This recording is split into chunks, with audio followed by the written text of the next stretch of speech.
യൂദാപുരം വിശുദ്ധ യൂദാ തെരേവൂസിൻ്റെ ദേവാലയത്തിൽ നിന്ന് നെൽസനച്ചൻ്റെയും കറുകപ്പിള്ളിയച്ചൻ്റെയും നേതൃത്വത്തിൽ സാമ ട്രാവൽസിൻ്റെ സഹായത്തോടുകൂടെ നടത്തിയ ഇസ്രായേൽ തീർത്ഥാടന യാത്രയാണ്. അതിൽ പങ്കുചേർന്ന എല്ലാവർക്കും എല്ലാവിധ പ്രാർത്ഥനാശംസകളും നേർന്നു. നാമപൂരിതമാകണമേ, അങ്ങയുടെ രാജ്യം വരണമേ, അങ്ങയുടെ തിരുമനസ് സ്വർഗത്തിലെ പോലെ ഭൂമിയിലും ആണമേ. അന്ന് വേണ്ടുന്ന ആഹാരം ഇന്ന് ഞങ്ങൾക്ക് തരണമേ.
صبوها القهوة وزيدوها هيل واسقوها للنشا مع ظهور الخيل.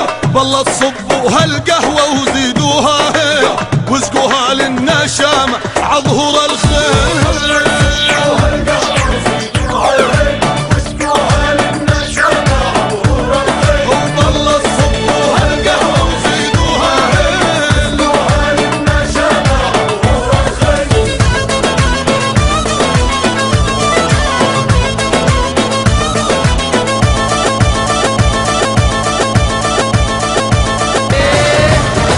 يا شوقي يا الله هذا ويا الغوري نزرع مسا تيهري نزرع له حبي كذا وردة مسقيه من ميت.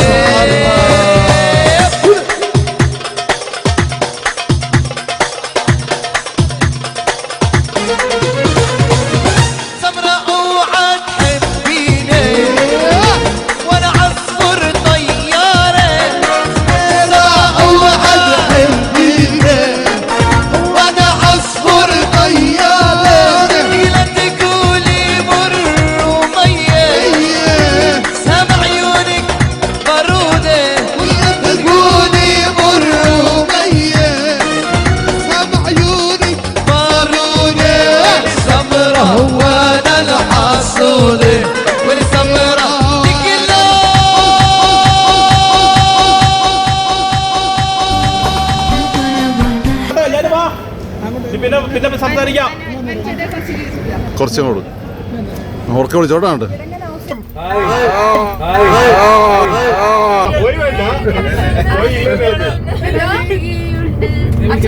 കാലങ്ങളിൽ രക്ഷിക്കുന്ന സ്നേഹമോർത്താൽ എത്ര സ്തുതിച്ചാലും മതി വരുമോ ദൈവസ്നേഹം വർണ്ണിച്ചിടാൻ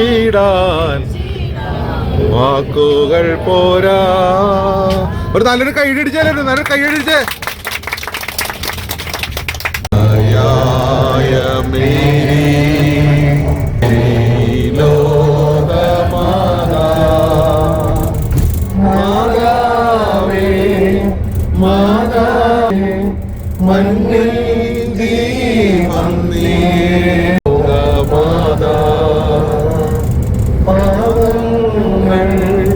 പശ്ചിമേഷ്യൻ രാജ്യമായ ജോർദാനെ കുറിച്ചാണ്.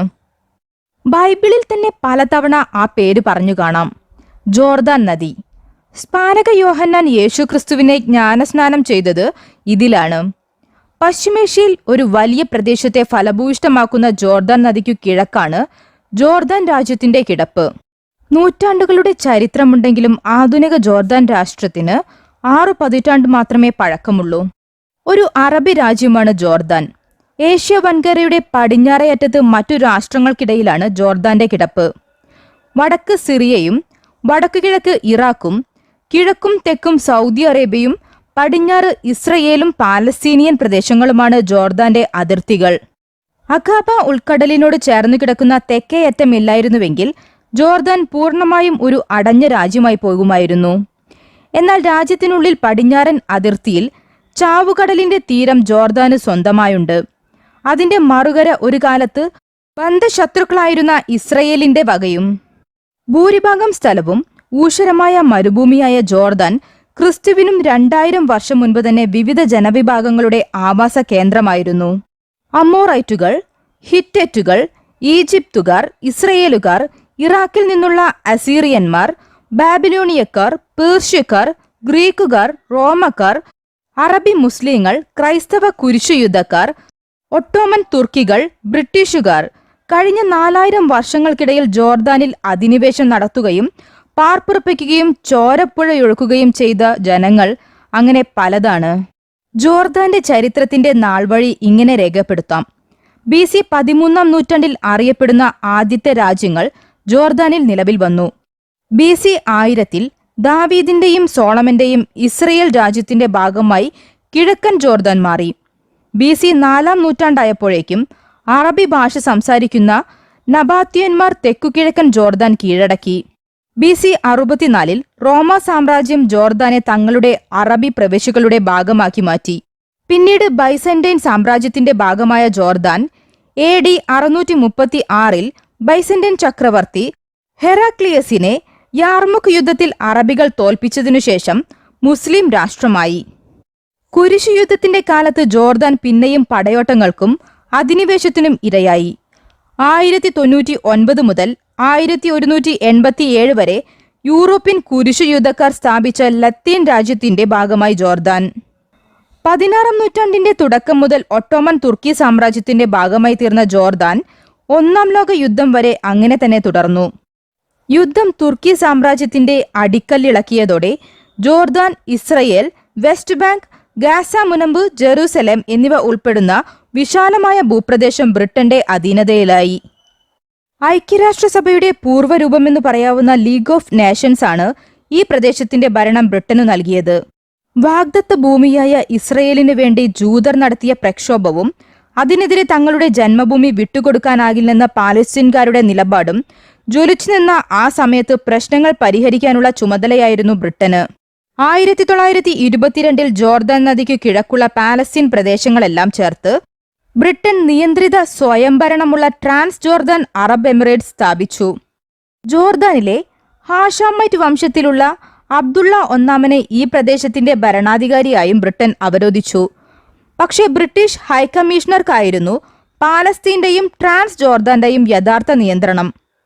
1946 മെയ് 22-ന് ട്രാൻസ് ജോർദാൻ കരാർ അവസാനിച്ചു. മെയ് 25-ന് ഹാഷമൈറ്റ് കിങ്ഡം ഓഫ് ജോർദാൻ സ്വതന്ത്ര രാജ്യമായി മാറി. എന്നാൽ 1948 മെയ്യിൽ ഇസ്രയേൽ രാജ്യം രൂപവൽക്കരിച്ചതിനെ ജോർദാൻ ശക്തമായി എതിർത്തു. ഇസ്രയേലിനെതിരെ അറബി രാജ്യങ്ങൾ നടത്തിയ യുദ്ധത്തിൽ ജോർദാനും പങ്കുചേർന്നു. 1949 ഏപ്രിൽ 3-നുണ്ടായ സമാധാന സന്ധി പ്രകാരം വെസ്റ്റ് ബാങ്കിന്റെ നിയന്ത്രണം ജോർദാന് ലഭിച്ചു. ജോർദാൻ നദിക്ക് പടിഞ്ഞാറും ചാവുകടലിനു വടക്കു പടിഞ്ഞാറുമായുള്ള മേഖലയാണ് വെസ്റ്റ് ബാങ്ക്. 5879 ചതുരശ്ര കിലോമീറ്ററുള്ള ഈ പ്രദേശത്തെ പ്രധാന നഗരമാണ് ജെറീക്കോ. 97% പാലസ്തീനിയൻ അറബികൾ വസിക്കുന്ന ഈ പ്രദേശം എന്നും പശ്ചിമേഷ്യൻ പ്രശ്നത്തിന്റെ കേന്ദ്ര ബിന്ദുവാണ്. 1950-ൽ ജോർദാൻ വെസ്റ്റ് ബാങ്കിനെ സ്വന്തം രാജ്യത്തോട് കൂട്ടിച്ചേർത്തു. എന്നാൽ ബ്രിട്ടനും പാകിസ്ഥാനും മാത്രമേ ഇതിന് അംഗീകാരം നൽകിയുള്ളൂ. 1967-ൽ അറബി രാജ്യങ്ങളും ഇസ്രയേലും തമ്മിൽ വീണ്ടും യുദ്ധം പൊട്ടിപ്പുറപ്പെട്ടു. സിറിയ, ഈജിപ്ത്, ഇറാഖ് എന്നിവയ്ക്കൊപ്പം ചേർന്ന് ജോർദാനും ഇസ്രയേലിനെ ആക്രമിച്ചു. പക്ഷേ 6 നാൾ യുദ്ധം എന്നറിയപ്പെടുന്ന ആ പോരാട്ടത്തിൽ ഇസ്രയേലാണ് ജയിച്ചത്. അങ്ങനെ വെസ്റ്റ് ബാങ്കും ജെറൂസലേമും ജോർദാന് നഷ്ടപ്പെടുകയും ചെയ്തു. പിന്നീട് 1988-ൽ ജോർദാൻ വെസ്റ്റ് ബാങ്കിനു മേലുള്ള എല്ലാ അവകാശവാദവും ഉപേക്ഷിച്ചു. 1994 ഇസ്രയേലുമായി ഉണ്ടാക്കിയ കരാർ അനുസരിച്ച് ജെറൂസലേമിലെ പുണ്യസ്ഥലങ്ങളിൽ ജോർദാന് പങ്കാളിത്തം ലഭിച്ചു. വെസ്റ്റ് ബാങ്കിനെ ഇസ്രയേൽ അധിനിവേശ പ്രദേശമായാണ് ഐക്യരാഷ്ട്രസഭ ഇന്നും പരിഗണിച്ചിട്ടുള്ളത്. പക്ഷേ ഇവിടം ഇസ്രയേലിന്റെ കൈവശമാണെന്ന് മാത്രം. ഭരണഘടനാനുസൃത രാജവാഴ്ചയാണ് ജോർദാനിൽ. 1952 ജനുവരി 8 നിലവിൽ വന്ന ഭരണഘടനയനുസരിച്ച് എക്സിക്യൂട്ടീവ് അധികാരം രാജാവിലും മന്ത്രിസഭയിലും നിക്ഷിപ്തമാണ്. പരമാധികാരവുമുണ്ട് രാജാവിന്. ദേശീയ അസംബ്ലിക്ക് ഇവിടെ 2 സഭകളാണ്. 110 അംഗങ്ങളുള്ള ജനപ്രതിനിധി സഭയും 40 അംഗ സെനറ്റും. 4 വർഷം കാലാവധിയുള്ള ജനപ്രതിനിധി സഭയിൽ 9 സീറ്റ് ക്രൈസ്തവർക്കും 6 എണ്ണം സ്ത്രീകൾക്കും 3 എണ്ണം വീതം സിർക്കേഷ്യൻ ചേച്ചൻ വിഭാഗങ്ങൾക്കും സംവരണം ചെയ്തിട്ടുണ്ട്. സെനറ്റിന്റെ കാലാവധി 8 വർഷമാണ്. 12 ഗവർണറേറ്റുകളായി രാജ്യത്തെ വിഭജിച്ചിട്ടുണ്ട്. 1953 മുതൽ 1999 വരെ ഭരിച്ച ഹുസൈൻ രാജാവാണ് ആധുനിക ജോർദാന് അടിത്തറയിട്ടത്. രാഷ്ട്രീയ കക്ഷികൾക്ക് 1992 അദ്ദേഹം നിയമപരമായ അംഗീകാരം നൽകി. 1989, 1993 വർഷങ്ങളിൽ പാർലമെന്റ് തിരഞ്ഞെടുപ്പുകളും നടന്നു. ഹുസൈന്റെ മരണത്തെ തുടർന്ന് 1999 ഫെബ്രുവരിയിൽ മകൻ അബ്ദുള്ള രണ്ടാമൻ രാജാവായി. അറബി വംശജരാണ് ജോർദാൻ ജനതയിൽ ഭൂരിഭാഗവും. ചെച്നിയന്മാർ, സിർക്കേഷ്യന്മാർ, അർമീനിയക്കാർ, കുർദുകൾ തുടങ്ങിയ ന്യൂനപക്ഷങ്ങളുമുണ്ട്. ഇവിടുത്തെ ഔദ്യോഗിക ഭാഷ അറബിയാണെങ്കിലും ഭരണപരമായ ആവശ്യങ്ങൾക്കുൾപ്പെടെ ഇംഗ്ലീഷ് വ്യാപകമായി ഉപയോഗിക്കുന്നുണ്ട്. രാജ്യത്തെ 70% ജനങ്ങളും നഗരവാസികളാണ്. 6% വരുന്ന ജനങ്ങൾ നാടോടികളോ അർദ്ധനാടോടികളോ ആണ്. 30 ലക്ഷത്തോളം പാലസ്തീൻ അഭയാർത്ഥികളും ജോർദാനിലുണ്ട്. പരസ്പര വിരുദ്ധമായ കാലാവസ്ഥയാണ് ജോർദാനിൽ അനുഭവപ്പെടുന്നത്. നവംബർ മുതൽ ഏപ്രിൽ വരെ ചെറിയ തോതിലുള്ള മഴക്കാലം, ബാക്കി മാസങ്ങളിൽ കടുത്ത വരൾച്ചയും. മധ്യതിരണായിൽ നിന്നുള്ള കാറ്റുകളാണ് ജോർദാനിൽ മഴ പെയ്യ്ക്കുന്നത്. ഓഗസ്റ്റ് മാസത്തിലാണ് ഇവിടെ ഏറ്റവും കൂടുതൽ ചൂട് അനുഭവപ്പെടുന്നത്. 36 ഡിഗ്രി സെൽഷ്യസ് വരെ ചൂടുയരും. എന്നാൽ നവംബർ മുതൽ ഏപ്രിൽ വരെയുള്ള കാലത്ത് 13 ഡിഗ്രിയാണ് ശരാശരി ഊഷ്മാവ്. പരിമിതമായ പ്രകൃതി വിഭവങ്ങൾ മാത്രമുള്ള ജോർദാനെ ഇടത്തരം വരുമാനമുള്ള ചെറു രാജ്യമായാണ് ലോകബാങ്ക് പരിഗണിച്ചിട്ടുള്ളത്. ജലലഭ്യതയുടെ കുറവാണ് ജോർദാനെ അലട്ടുന്ന പ്രധാന പ്രശ്നം. ഊർജാവശ്യങ്ങൾക്കായി മറ്റു രാജ്യങ്ങളെയാണ് ജോർദാൻ ആശ്രയിക്കുന്നത്. തുണിത്തരങ്ങളാണ് ഇവിടുത്തെ പ്രധാന കയറ്റുമതി വിഭവം. ജോർദാനിലെ വിസ്മയകരമായ ഒരു കാഴ്ചയാണ് ചാവുകടൽ. ഭൂമിയുടെ ഉപരിതലത്തിലെ ഏറ്റവും താഴ്ന്ന സ്ഥലമാണ് ചാവുകടൽ അഥവാ ഡെഡ് സീ. ഇസ്രയേലിലെ വെസ്റ്റ് ബാങ്കിനും ജോർദാനും ഇടയ്ക്ക് കിടക്കുന്ന ചാവുകടൽ യഥാർത്ഥത്തിൽ വലിയൊരു ഉപ്പുജല തടാകമാണ്. 67 കിലോമീറ്റർ നീളവും 18 കിലോമീറ്റർ വീതിയും ഏറ്റവും ആഴത്തിൽ സമുദ്രനിരപ്പിനേക്കാൾ 799 മീറ്റർ താഴ്ചയുമുള്ള ചാവുകടൽ ആയിരക്കണക്കിന് വർഷങ്ങളായി അനേകം പേരെ ആകർഷിച്ചിട്ടുണ്ട്. മറ്റു കടലുകളേക്കാൾ വളരെ ഉയർന്ന ലവണാംശമുള്ളതിനാൽ ചാവുകടലിൽ ജലജീവികളില്ല. ചാവുകടൽ എന്ന പേരുണ്ടായതും അങ്ങനെ തന്നെയാണ്. സൂക്ഷ്മജീവികൾ പോലും ഇവിടെയില്ല. ജലസാന്ദ്രത കൂടുതലായതിനാൽ മനുഷ്യർ മുങ്ങിപ്പോവുകയുമില്ല. ക്ലിയോപേട്ര രാജ്ഞി ഈ തീരത്ത് സൗന്ദര്യവർദ്ധക വസ്തുനിർമ്മാണശാലകൾ ഉണ്ടാക്കിയിരുന്നതിന് തെളിവുകളുമുണ്ട്. ചാവുകടലിൽ നിന്നും വേർതിരിച്ചെടുക്കുന്ന കന്മദം മമ്മികൾ ഒരുക്കാനായി ഈജിപ്തുകാർ ഉപയോഗിച്ചിരുന്നു. സ്നാപക യോഹന്നാൻ, യേശു എന്നിവരുടെ ജീവിതവുമായി ചാവുകടലിന് ബന്ധമുണ്ട്. രാസവ്യവസായങ്ങൾക്കും ചാവുകടൽ ജലം ഉപയോഗിക്കുന്നു. Potash, caustic soda, magnesium, sodium chloride എന്നിവ ഇസ്രയേലും ജോർദാനും നിർമ്മിക്കുന്നു. ജോർദാനിയൻ ദിനാറാണ് ജോർദാനിലെ നാണയം. ഒരു ജോർദാനിയൻ ദിനാർ എന്നാൽ ഏകദേശം 100 രൂപ 40 പൈസ ഇന്ത്യൻ രൂപയാണ്.